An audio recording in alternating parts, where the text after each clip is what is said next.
ముఖంపై మొటిమలు పోయి బ్లడ్ ప్యూరిఫై అయ్యి స్కిన్ గ్లో, హెయిర్ గ్రోత్ పెరగాలంటే హార్మోన్స్ ని బ్యాలెన్స్ చేసే ఈ సీడ్ బార్ తింటే సరి. దీనికోసం ఒమేగా 6, మెగ్నీషియం, జింక్ ని అందించే అరకప్పు చొప్పున గుమ్మడి గింజలు, పుచ్చగింజలు, సన్ఫ్లవర్ సీడ్స్, హెల్దీ ఫ్యాట్స్ ని అందించే అరకప్పు తెల్ల నువ్వులు మాడకుండా దోరగా వేయించి పక్కకు తీసి చల్లారనివ్వాలి.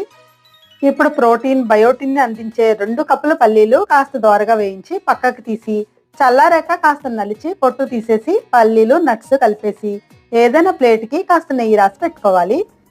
ఇప్పుడు 3 కప్పుల ఆర్గానిక్ బెల్లం తురుములో 1/2 కప్పు నీళ్లు వేసి బెల్లం కరిగి పాకం రానివ్వాలి. లో ఫ్లేమ్ లో మరిగించి పాకం చెక్ చేస్తే ఇలా సౌండ్ రావాలి. ఇప్పుడు స్టవ్ ఆపేసి కాస్త యాలకుల పొడి, నెయ్యి వేసి కలిపి సీడ్స్ కూడా వేసి బాగా కలిపి నెయ్యి రాసిన ప్లేట్ లో వంచేసి నెయ్యి రాసిన కప్పుతో త్వరగా వత్తి ఇంచుమించు 25 గ్రాముల ముక్కలు వచ్చేలాగా కోసుకుని రోజుకొకటి తినేయడమే. Thank you for watching.